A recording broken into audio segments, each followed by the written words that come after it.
Di hiji leuweung aya sakadang bagong jalu. Bagong nunggal, sihungna geus ngeluk, buluna bodas, awakna badag. Boroning bangsa bagong. Dalah sato-sato nu sejenna oge ngarasa sieun ka manehna, da teu aya anu wani ngadeuketan manehna. Hiji mangsa sakadang bagong kapanggih jeung sakadang peucang. "Hei sakadang peucang, ka dieu maneh sakedeung." Sakadang peucang kacida reuaseunana. Sabab teu disangka bakal kapanggih jeung sakadang bagong nu dipikasieun teh. Ngan dasar mah peucang mah loba akal jeung bisa neger-neger maneh. Peucang ngajawab bari tenang. "Rek naon sakadang bagong?" "Maneh nyaho ayeuna yeun saleuweung ieu geus teu aya deui nu wani ka kaula. Kabeh sato-sato sarieunun," cek bagong bari sombong.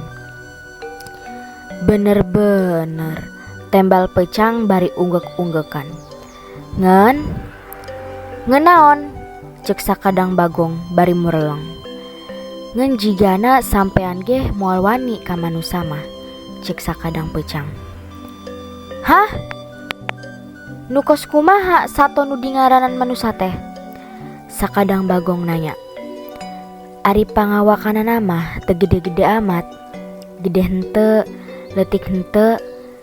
Lamun leumpang make 2 suku, teu siga urang kieu. Ngan manehna mah pinter, loba akalna," cek peucang teh.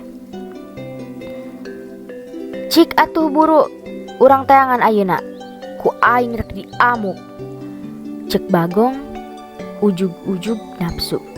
Sabab aya makhluk nu ceunah leuwih gagah tibatan manehna. "Hayu, tapi kudu janji heula. Upama engke ayana naon ulah nyalahkeun kuring. Da kuring mah ukur nuduhkeun hungkul," cek peucang. "Moal, malah mah maneh jadi saksi kumaha eta kahebatan kaula," cek sakadang bagong bari sombong.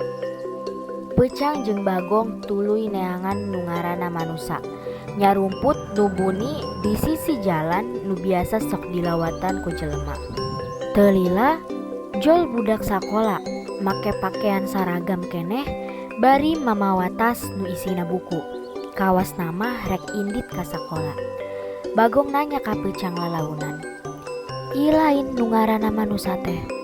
Tembal peucang, "Nya ieu, ngan ari ieu mah pentil keneh pimanusaeun." Bagong ukur unggek. Teu lila jol deui datang aki-aki nu geus kolot utak-itek bari mamawa tongkat. "Ieu lain manusa mah?" sakadang bagong nanya. Peucang gancang ngajawab, "Bener, ngan ieu mah geus dalu mun cara buah teh mah. Kek sabar, moal lila deui ge datang geura." Bagong unggek deui. Teu kungsi lila jol panigaran ngajingjing-jingjing bedil. Leumpang dangah bari rurat reret kakencak kakatuhun jalan. "Tah, mun ieu bener manusanya?"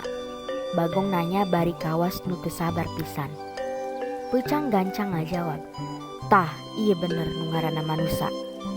Barang ngadenge jawaban kitu, sakadang bagong tuluy lumpat gancang ti panyumputan nuju ka manusa maksad rek nu nubruk ti hareup. Paninggaran barang nempo bagong nyurek nubruk, gancang ngekang bedilna tuluy ngecengkeun bedil ka bagong. Barang geus deukeut, jeder! Sora bedil kasada, pelorna nyamber kana sirahna. Bagong nu tadi keur mempeng lumpat gancang, sakot tepaan namru nepi ka teu hudang deui. "Ieu sato nu sok ngaruksak pepelakan aing teh," cenah. Ari sakadang peucang mah bari nempo kitu teh ukur ngagideg hungkul tuluy ngaleos deui asup kana leuweung.